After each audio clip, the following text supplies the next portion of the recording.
Subscribe करें और देखें एक दिल दहला देने वाली हॉरर स्टोरी। बिना घबराए बेल आइकॉन प्रेस करना ना भूलें।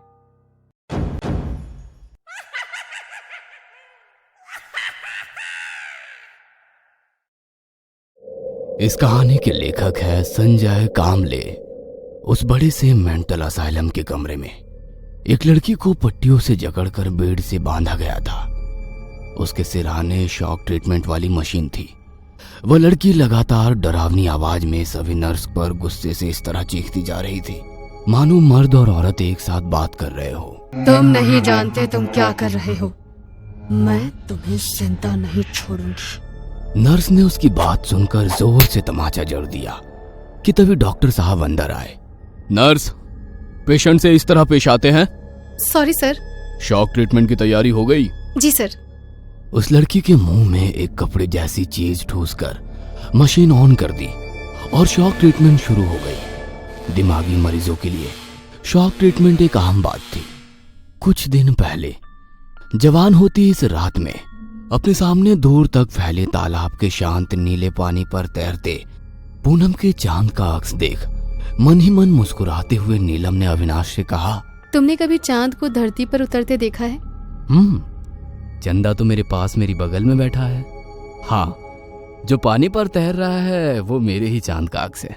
अविनाश की बात सुनकर नीलम शर्माते हुए कुछ बोलती कि तभी तालाब के पानी में डूबे उसके पैर को मछलियां गुदगुदी करने लगी। उस एहसास से नीलम का बदन सिहर उठा। उसकी ऐसी हरकत देख अविनाश ने पूछा, क्या हुआ? मछलियां पैरों को गुदगुदी कर रही हैं। तभी तालाब के काले पानी में नजर डालते हुए अविनाश ने मुस्कुराते हुए कहा, मछलियां पैरों को गुदगुदी नहीं करती। तो वो तुम्हारे पैरों को खाना शुरू कर रही होती है। कभी पानी में डूबकर मर चुके इंसान का जिस्म देखा है? मछलियों को इंसानी शरीर स्वादिष्ट लगता है और इंसान को मछलियां। अविनाश की बात सुनकर नीलम ने नीचे तालाब के पानी में डूबे अपने पैरों को देखा और डर से अपने पैर पानी से बाहर निकाल लिए और अविनाश की तरफ देखा। वो कहीं नहीं था।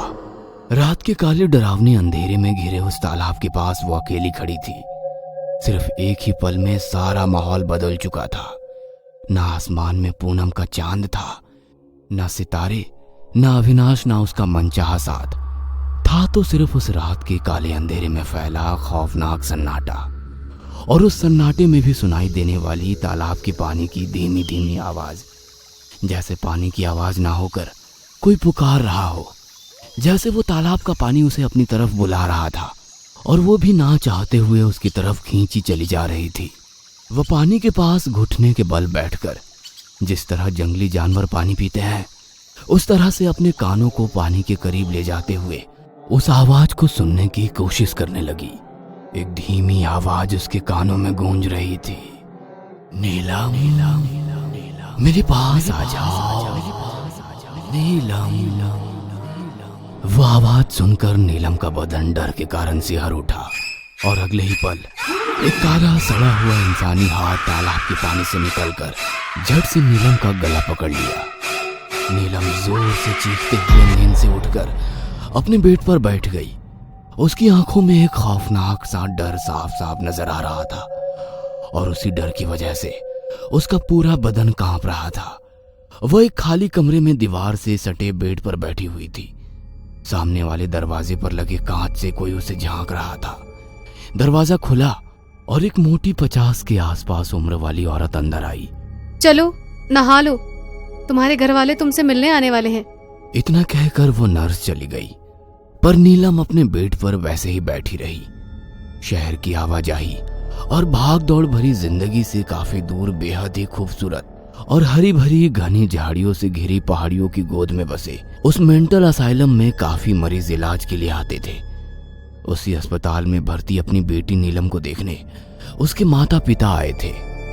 देखिए, हम उसकी जांच कर रहे हैं। काफी दिनों से उसकी ट्रीटमेंट चल रही है। वो एक दिमागी बीमारी से ग्रसित है। मेडिकल साइंस में उसे हेल्यूसिनेशन कहते हैं।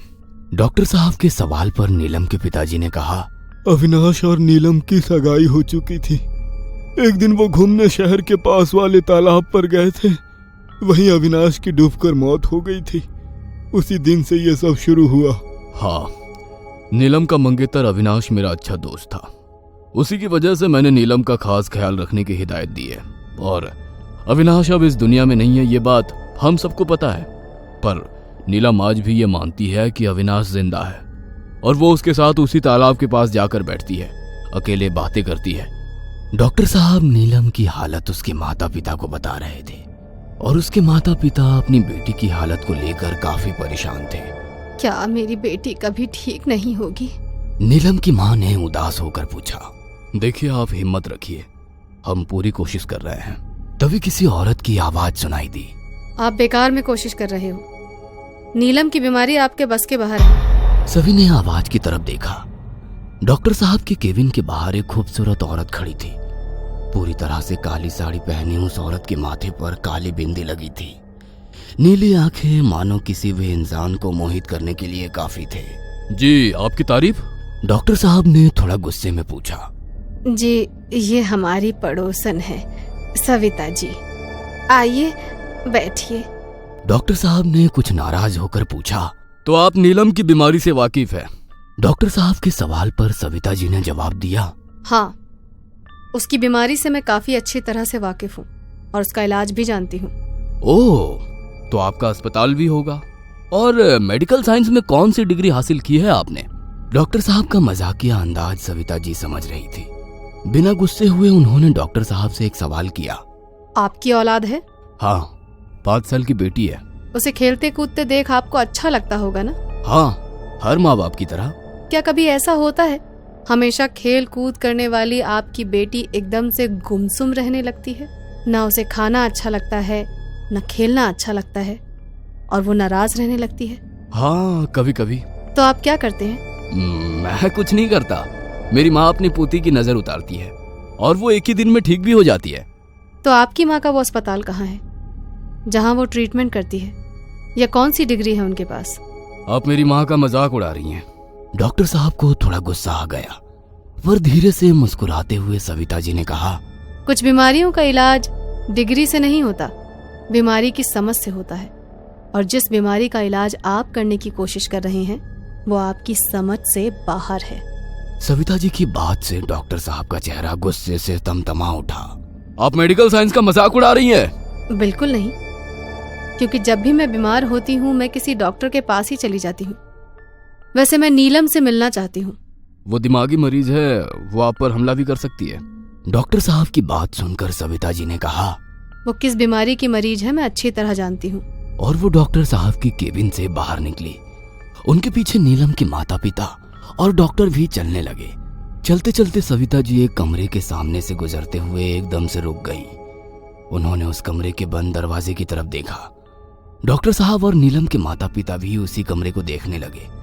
डॉक्टर साहब ने उस कमरे के बंद दरवाजे की तरफ देखा और मुस्कुराते हुए मजाकिया अंदाज में सविता जी से कहा,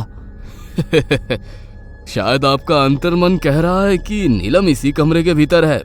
सविता जी ने अपनी नजरें उस दरवाजे के ऊपर टिकाते हुए बिना पलके झपकाए कहा, उस कमरे के भीतर नीलम तो क्या, किसी भी मरीज को नहीं रखा जाता।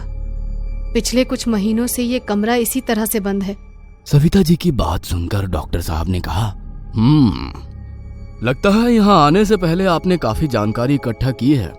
इंसान जो जानकारी देते हैं जरूरी नहीं कि वो हमेशा सही हो, पर इंसानों के अलावा भी काफी सोर्स होते हैं जो सटीक जानकारी देते हैं। डॉक्टर साहब ने गुस्से में पास ही खड़े अपने वार्डन की तरफ देखा। शायद वो इशारों में ही कुछ पूछ रहे थे, पर वार्डन ने गर्दन हिलाकर साफ इनकार कर दिया। सविता जी दोबारा चुपचाप वार्ड में चलते हुए आगे बढ़ने लगी और पीछे नीलम के माता पिता चलने लगे।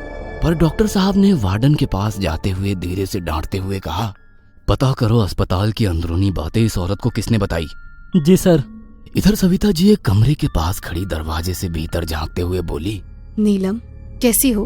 अपनी गर्दन घुटनों में छुपाकर किसी अनजान चीज के डर से दुबक कर बैठी नीलम के कानों पर पड़ी उस जानी पहचानी आवाज की तरफ उसने झट से गर्दन उठाकर देखा। बाहर लगी कुंडी को सरकाते हुए उन्होंने धीरे से दरवाजा खोला। अंदर बैठी नीलम ने नम आंखों से अपने परिवार को देखा और रो पड़ी। उस कमरे के अंदर पैर रखते ही सविता को अजीब सा एहसास हुआ। सामने वाले बेड पर नीलम थी, पर उसे बगैर देखे सविता उस कमरे को ताड़ने लगी। मानो उस कमरे के भीतर नीलम के अलावा कोई और भी था, जो खुली आंखों से नजर तो नहीं आ रहा था, पर सविता को अपने जिस्म पर अचानक होने वाली सरसराहट से उसकी मौजूदगी का एहसास हो रहा था। दरवाजे से 2 कदम अंदर आकर सविता रुक गई। अपनी नजरें बारी बारी उसने कमरे के हर एक कोने में दौड़ाई और फिर नीलम की तरफ देखा और शांत रहने को कहा।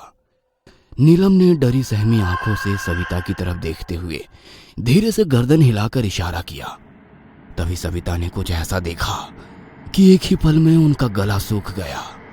नीलम के पीछे से झांकती एक काली परछाई की सफेद आंखें सविता को घोरे जा रही थी।